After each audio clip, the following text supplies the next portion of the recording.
Bonjour à vous deux. Est-ce que vous pouvez, s'il vous plaît, vous présenter? Alors Laetitia Martinez, militante féministe.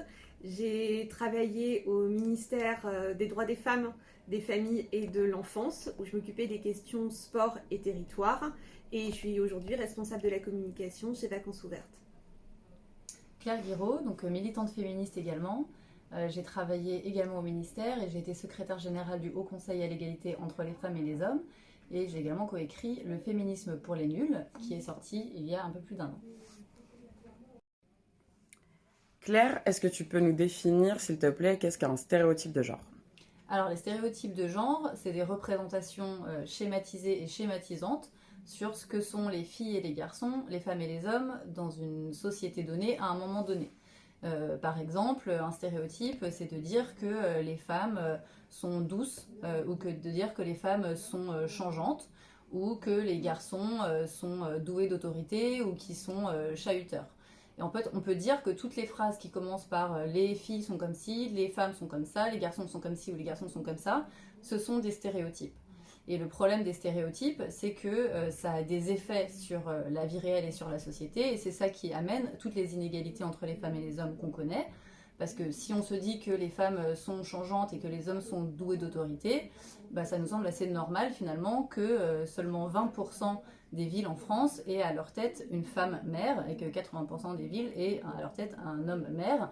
Ou ça nous semble pas très étonnant qu'il n'y ait jamais eu de femme présidente de la République, ou ça ne nous semble pas très étonnant que les femmes passent encore 2 fois plus de temps chaque jour à faire du travail domestique et à s'occuper des enfants. Donc le problème des stéréotypes, c'est que ça amène derrière toutes les inégalités qu'on connaît et qui sont problématiques, parce que ça limite les choix, ça limite les possibilités pour chacun de se réaliser en tant qu'individu libre. Et le deuxième problème, c'est que ça fait passer pour naturel des inégalités. Donc en fait, ça nous empêche de voir ces inégalités. Et donc quand on ne les voit pas, bah, on les accepte et puis elles perdurent et on ne les combat pas. Laetitia, est-ce que tu peux nous imager, s'il te plaît, quelques stéréotypes qu'on peut retrouver dans l'accompagnement au projet vacances? Donc, bien sûr, les professionnels avec lesquels on travaille chez Vacances Ouvertes, de même que les publics qui sont accompagnés, n'échappent pas aux stéréotypes qu'a évoqué Claire précédemment. Et pour travailler sur ce sujet, Vacances Ouvertes a initié il y a 2 ans, 2018, une étude qui s'appelle Egali Vacances auprès des professionnels. Ce qui était intéressant, c'est de voir que d'une part, le sujet a beaucoup intéressé puisque on a envoyé un questionnaire à 500 structures, 300 ont répondu, donc ce qui montre bien qu'il y a un intérêt, une curiosité sur la problématique. Et puis, dans les retours qu'on a pu avoir, les professionnels révèlent sans le vouloir, déplorent ou constatent des représentations stéréotypées. Par quoi ça passe particulièrement? Ça peut passer d'une part par un public qui est très fortement féminin. Ce sont principalement des femmes qui sont présentes pour travailler le projet vacances. Mais ça peut aussi passer par d'autres choses, comme par exemple des parents qui vont plus désapprouver le départ en autonomie des jeunes filles que des garçons, par l'invisibilité des pères dans certaines activités, mais aussi par des investissements qui sont différents en fonction des activités qui sont proposées, où on sent bien qu'il y a des rôles qui incombent encore aux femmes et des rôles qui incombent encore aux hommes tout au long de la construction du projet vacances. Et puis, ce qu'on a aussi constaté, c'est que pour certains professionnels, ce sont les retours de l'étude, par exemple, réunir des papiers administratifs et préparer le contenu d'une valise serait mieux exécuté par une femme, tandis que déterminer le trajet ou choisir le moyen de transport serait mieux exécuté par les hommes. On est là en plein milieu des stéréotypes. Aujourd'hui, certains interrogent la légitimité des combats en faveur de l'égalité. Beaucoup a déjà été fait, l'égalité est dans la loi, et les hommes alors? Qu'en penses-tu, Claire? Alors c'est vrai qu'il y a énormément d'idées reçues et de caricatures sur les féministes et les combats qu'elles portent. C'est pas du tout quelque chose de nouveau, hein. Du temps déjà des suffragettes au début du XXe siècle, il y avait déjà énormément de caricatures et c'est toujours vrai aujourd'hui. Alors c'est vrai que beaucoup a été fait, hein, et grâce aux militantes féministes qui se sont battues depuis plus d'un siècle et demi, ou même dans l'histoire, quand on remonte, on trouve toujours en fait des femmes et quelques hommes qui se sont battus contre cet ordre établi et ces inégalités. Donc les féministes ont conquis beaucoup de droits, le droit d'aller à l'école pour les filles comme les garçons, le droit de voter et d'être élu, le droit à l'avortement. Donc les conquêtes ont été très nombreuses au niveau du droit et on peut dire qu'aujourd'hui, majoritairement, il n'y a plus de discrimination entre les femmes et les hommes dans le droit. Et aujourd'hui, les inégalités, elles se nichent dans les faits, dans la réalité, et elles sont encore très nombreuses. Donc on connaît toutes et tous le chiffre sur les inégalités salariales. Aujourd'hui, les hommes gagnent en moyenne... Non, c'est l'inverse. Aujourd'hui, les femmes gagnent en moyenne 27% de moins que les hommes. On l'a dit avant, elles sont beaucoup moins présentes en politique. Il y a encore aussi une très faible mixité dans la formation professionnelle. On sait par exemple qu'il y a seulement 2% de femmes dans les formations mécaniques, alors qu'elles sont très largement majoritaires dans les formations sociales. Donc en fait, ce qu'on peut dire, c'est que les femmes, elles rencontrent des inégalités au quotidien, du matin au soir.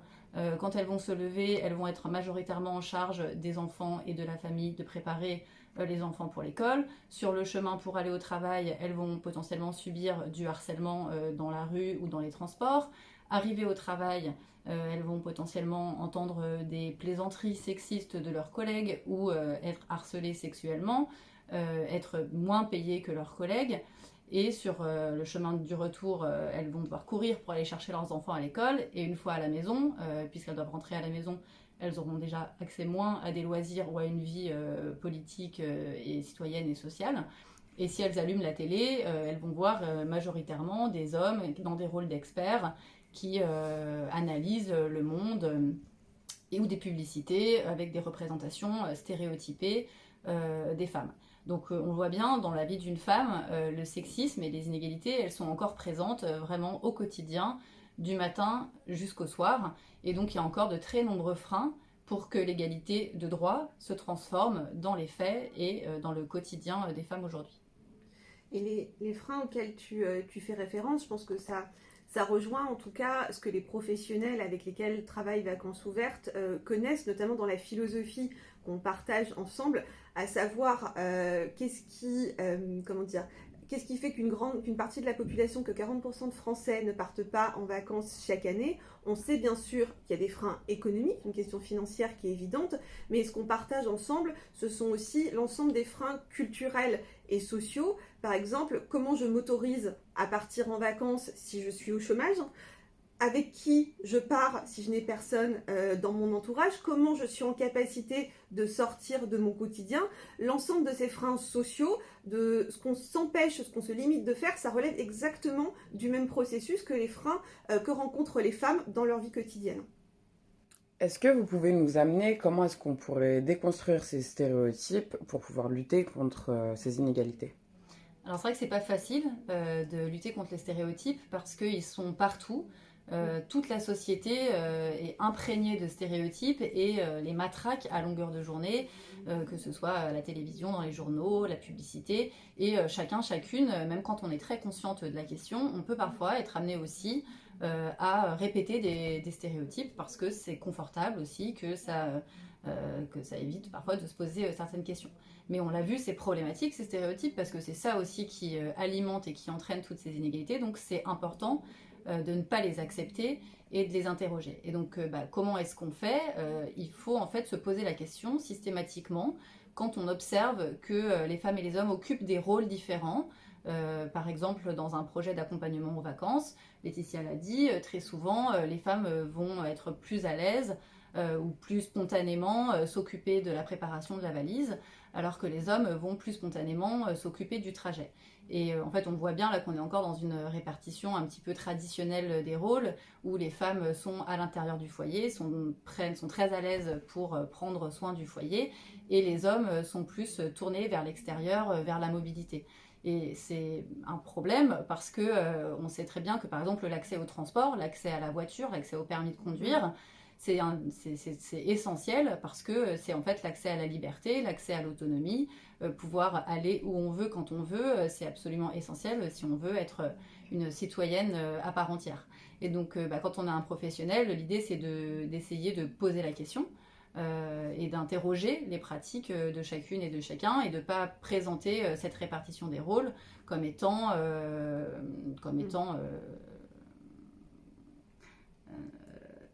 Naturel. Oui, et donc ne pas accepter ou ne pas soi-même alimenter l'idée que ce serait normal ou naturel que la répartition des rôles se fasse comme ça.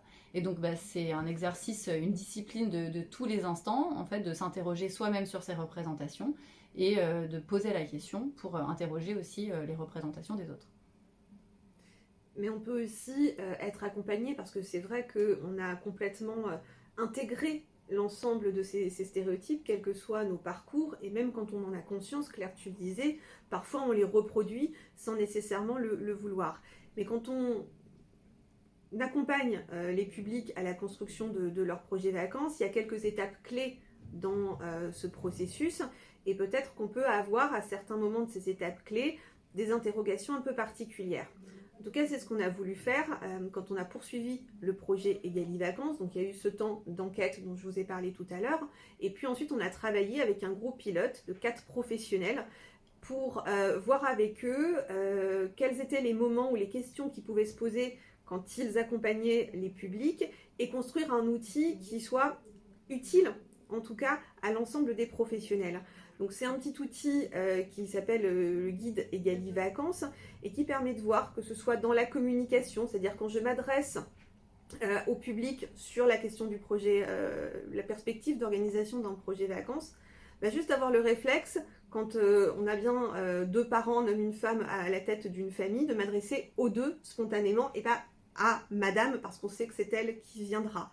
Ça peut être également, quand tu parlais du transport, Claire, poser la question à son interlocuteur ou à son interlocutrice, puisqu'on l'a dit tout à l'heure, ce sont majoritairement des femmes qui sont présentes au sein de vos structures, poser la question de qui conduit. Le simple fait de poser cette question, d'interroger, ça veut juste dire qu'il n'est pas naturel, spontané, que ce soit monsieur qui soit derrière un volant. Et juste ça a l'air vraiment très anecdotique, mais ça permet déjà de commencer à déconstruire ces stéréotypes. Alors, c'est vrai que c'est pas facile, parce que c'est présent dans tous les pans de notre quotidien. Néanmoins, juste avoir ces petits réflexes, s'interroger. Je crois qu'une fois, et cette expression, une fois qu'on a chaussé les lunettes de genre, on a du mal à les enlever. Et c'est vrai que c'est une manière de regarder les choses, petit à petit on l'intègre, et ça permet de prendre d'autres réflexes. Laetitia, est-ce qu'on peut avoir un petit focus sur le champ des sports et des loisirs pour comprendre comment ces inégalités peuvent s'illustrer dans ces domaines-là? Ouais, c'est plutôt un bon exemple, celui du sport et des loisirs, parce que d'une part, dans la construction du projet vacances, ça fait partie des activités qu'on est susceptible de proposer que les professionnels sont susceptibles de proposer à leur public. Et puis c'est aussi des questions sur qu'est-ce qu'on va faire en vacances, les loisirs, en activités sportives. Et c'est aussi pertinent comme angle parce que c'est la délégation droits des femmes du Sénat qui en 2011 a rédigé un rapport sur cette question-là et qui a qualifié le sport de miroir grossissant de la société à cet égard-là.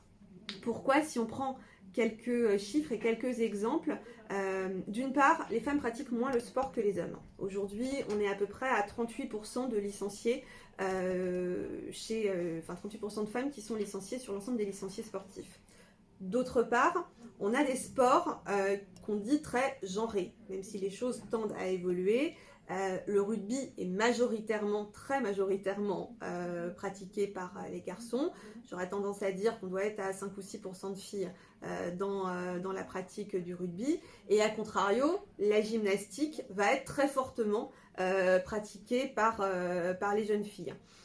Un autre exemple, c'est celui de la médiatisation du sport pratiqué par les femmes. Aujourd'hui, on est à peu près à 20% de médiatisation du sport pratiqué par les femmes sur l'ensemble des médias, donc télé, presse papier, etc., même si on a beaucoup progressé ces 10 dernières années.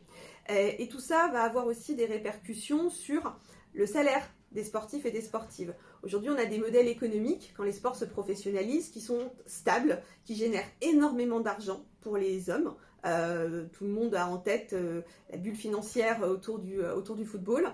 Et on va être sur des modèles économiques beaucoup moins stables pour les filles. Et quand elles se professionnalisent dans une discipline sportive, ben bien souvent, elles vont avoir besoin d'un boulot à côté, parce que le salaire qui vont être le leur pour leur activité, leur performance sportive, sera très très loin du salaire de leurs homologues masculins. Tout ça va ensuite se décliner sur comment les contrats qu'elles pourront avoir pour pouvoir promouvoir leur image. Donc vous voyez que ça prend en fait l'ensemble des champs. Et j'ajoute aussi un élément très important, parce que le sport est particulièrement significatif parce qu'il expose les corps, ou en tout cas il donne à voir le corps, sa performance, etc. Et ce qui est intéressant et ce qu'on a pu constater, c'est que bien souvent, quand on parle, je vous parlais tout à l'heure de médiatisation, il y a le fait que les femmes sont moins médiatisées que les hommes, mais il y a la manière dont on en parle. Et quand on va vous parler d'une sportive, vous allez avoir des qualificatifs sur son corps que vous n'aurez jamais sur un homme. Donc cette dimension-là, elle est aussi extrêmement importante. Et puis le dernier point, peut-être pour l'illustrer, si je vais vous prendre un exemple sur la manière dont la presse, parle de sport pratiqué par les femmes, peut-être dans 2 exemples. Le premier d'entre eux, alors il date un peu, mais moi il m'a tellement marqué que je ne peux pas résister au fait de l'évoquer. Quand Florence Artaud gagne la Route du Rhum, on doit être en 90-91, l'équipe titre « Flo, t'es un vrai mec ». Sous-entendu, ce sont les hommes qui gagnent, qui réussissent, etc. On trouverait moins, ça serait plus acceptable aujourd'hui un tel titre. Néanmoins, on trouve encore des titres de presse qui illustrent toujours le fait que ce soit l'homme qui incarne la réussite et la domination. Je pense notamment à la judokate Clarisse Agbenienou, qui est championne du monde 4 fois, qui a une médaille d'argent aux Jeux Olympiques, et qu'on peut titrer comme pouvant devenir la future Teddy Riner. Sauf qu'en fait, elle n'a pas besoin de devenir la future Teddy Riner, elle a juste besoin de devenir elle-même, mais simplement, on place le curseur comme si les parcours des hommes étaient la référence à laquelle il fallait arriver. Et donc, dans le champ du sport, on voit bien que ça embrasse un nombre de problématiques qui est extrêmement fort sur la pratique sportive des femmes. La place du corps, je vous parlais de l'érotisation des corps, il ne faut pas oublier que les jeunes filles, quand elles pratiquent du sport, elles décrochent à la puberté. Donc il y a un rapport au corps qui est extrêmement fort, et c'est à cet âge-là qu'il faut avoir une attention très forte à ce qu'elles puissent poursuivre cette pratique sportive. Il y a aussi une question de place dans l'espace public. Je fais juste un tout petit décrochage sur une étude en lien avec les loisirs plus qu'avec les sports, qui est extrêmement intéressante, qui a été faite par Edith Marouet-Jules, et qui analyse comment l'espace d'une cour d'école est réparti entre les petits garçons et les petites filles. Vous verrez que les petits garçons, ils sont extrêmement étendus sur l'espace de la cour d'école, qui jouent au foot de manière très vaste, et que l'espace qu'on constate pour les petites filles, il est lui beaucoup plus restreint, avec des jeux qui leur permettent d'évoluer dans un espace beaucoup plus restreint. Donc, voyez tout ce que ça peut, tous les recoins, en tout cas, dans lesquels les stéréotypes de genre peuvent se nicher. Et effectivement, je trouve que les sports l'illustrent tout particulièrement. Claire, est-ce que tu peux nous donner les grands enjeux du féminisme selon toi? Bon, c'est toujours très difficile de hiérarchiser et de prioriser, parce qu'on l'a vu, les inégalités, elles sont vraiment dans le quotidien et elles sont dans toute la société. Et donc, il n'y a pas malheureusement une inégalité en particulier qui permettrait de défaire toutes les autres. Mais il y a peut-être un sujet plus particulièrement qui en ce moment est particulièrement vivant. Et d'ailleurs, pour rebondir à la suite de Laetitia qui nous parlait du sport, c'est la question des violences sexistes et sexuelles. Et c'est vrai qu'on l'a vu ces derniers mois, ces dernières années, et un grand nombre de femmes sportives ou anciennes sportives qui ont pris la parole pour dénoncer les violences sexuelles, les viols, le harcèlement qu'elles avaient subies dans le cadre de leur pratique par des professionnels qui les entouraient. On l'a vu dans le patinage artistique en France récemment, mais ça a été aussi le cas dans la gymnastique aux États-Unis. Enfin, je pense qu'il n'y a aucune fédération ou aucune discipline qui n'est particulièrement épargnée. Et ces violences, on le voit bien, tout le mouvement MeToo ces dernières années, ou Balance ton port aussi dans sa traduction française, a vraiment été massif. Le grand public, disons, a découvert à quel point en fait ces violences contre les femmes étaient très très fréquentes, vraiment immenses dans leur volume et dans la prévalence. Et on s'est aussi rendu compte qu'on avait du mal à entendre ces récits-là, parce qu'en réalité, quand on est une militante féministe ou quand on travaille sur ces sujets-là, ça fait assez longtemps qu'on connaît l'ampleur des chiffres des violences. Et là, on a le sentiment que enfin la société commence à écouter. Et d'ailleurs, on parle souvent d'une libération de la parole. En réalité, en tant que féministe, on préfère parler de libération de l'écoute, parce qu'on a plus l'impression que enfin la société accepte, sort du déni par rapport à l'ampleur de ces violences, parce que les femmes, elles les ont toujours dénoncées. Et c'est vrai que ces chiffres qu'on connaît depuis longtemps, ils sont vraiment très effrayants. En France, par exemple, on sait qu'il y a environ 80 000 femmes qui sont violées chaque année, ce qui veut dire qu'une femme en France est violée toutes les 7 minutes. Quand on se représente ça, c'est vrai que souvent c'est très choquant et c'est difficile de l'accepter. Ça veut aussi dire que potentiellement, chacune et chacun connaît des femmes dans son entourage qui ont été victimes de violences et qui ont été violées. C'est aussi des chiffres très importants pour les violences dans le couple, les violences conjugales. En France, il y a plus de 200 000 femmes qui chaque année déclarent être victimes de violences de la part de leur conjoint. Donc 200 000 femmes, on se rend compte un petit peu de l'immensité que c'est. À nouveau, très probablement qu'on a toutes et tous dans notre entourage une ou plusieurs femmes qui sont victimes de violences, que ce soit physiques, sexuelles, psychologiques, de la part de leur conjoint dans le couple. Et donc ce qui est très important de ce qui est en train de se passer en ce moment, c'est que la société est en train de changer de regard, est en train d'accepter, de reconnaître ces violences et d'être aussi indignée par le manque de moyens en face, parce que maintenant c'est un petit peu ça le sujet, c'est comment on fait pour répondre à toutes ces femmes qui dénoncent ces violences. Et donc il y a une question très importante des politiques publiques et des moyens pour pouvoir écouter ces femmes, pour qu'elles puissent porter plainte en étant bien accueillies, et pour qu'ensuite la justice fasse son travail et poursuive les agresseurs. Donc voilà, les politiques publiques ont un rôle essentiel à jouer, mais aussi on a toutes et tous, au niveau individuel, un rôle très important à jouer, parce qu'on peut vraiment être très aidant pour les personnes et les femmes qui vont venir nous partager les violences qu'elles subissent. On peut déjà leur donner des ressources. Donc il y a un numéro de téléphone qui est le 3919, que toutes les victimes et les témoins de victimes de violences peuvent appeler.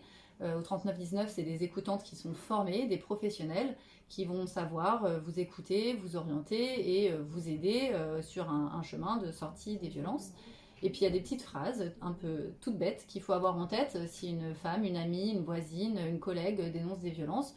Vous pouvez tout simplement déjà lui dire que vous la croyez. Peut-être que vous serez la première personne à lui dire que vous la croyez, qu'elle a bien fait de vous en parler, qu'elle n'y est pour rien, et que le coupable c'est lui, et que le droit est avec elle, et puis lui donner ce numéro de téléphone, le 3919, pour l'aider à l'accompagner vers la sortie des violences.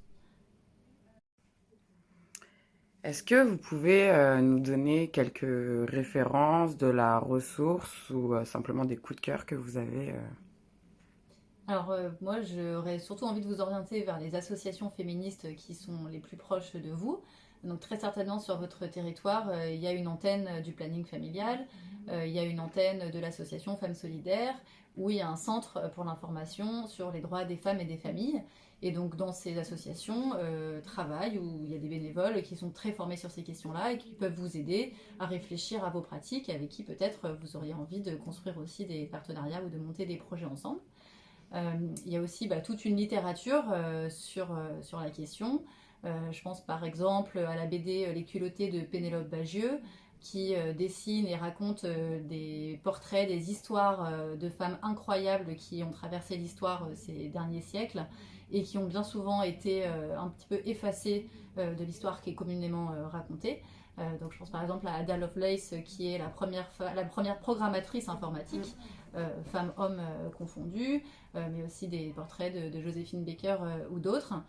C'est vraiment une super ressource pour changer ces représentations sur comment les femmes ont contribué depuis toujours à notre histoire culturelle, sociale, etc. Et puis évidemment, je pense au féminisme pour les nuls, qui a été coécrit avec 3 autres camarades féministes sous la direction de Danielle Bousquet, qui était l'ancienne présidente du Haut Conseil à l'égalité, et dans lequel on revient sur à la fois l'histoire des mouvements, l'état des inégalités aujourd'hui, et on donne aussi des ressources sur des films féministes, des musiques féministes, et on donne la parole à des militantes d'aujourd'hui qui nous font part de leurs témoignages. Peut-être pour aller en termes de ressources à la suite de ce que vient de dire Claire, tous les ans sont publiés sur le site du ministère de l'égalité entre les femmes et les hommes ce qu'on appelle les chiffres clés de l'égalité. Donc c'est un petit fascicule qui existe en format synthétique d'ailleurs, pour vous donner ces chiffres actualisés d'une année sur l'autre, sur la place des femmes dans les médias, dans le sport, sur la question des violences, sur la précarité, etc., etc., le harcèlement également. C'est vraiment très pratique, très bien fait et extrêmement utile. Sinon, peut-être 2 petits coups de cœur un peu personnels. Moi, je vous invite à aller d'une part écouter le podcast Les couilles sur la table, qui aborde vraiment tout un tas de sujets extrêmement divers, que ce soit la nourriture, la question de l'héritage, etc. Des sujets très contemporains et très ancrés dans l'actualité, vraiment vus à l'aune de l'égalité et extrêmement bien fait. Et puis, moi, à titre personnel, ça a été le travail de Françoise Héritier, anthropologue, et notamment masculin-féminin, qui a vraiment m'a permis de construire ma culture féministe. C'est mon ouvrage de référence. Voilà.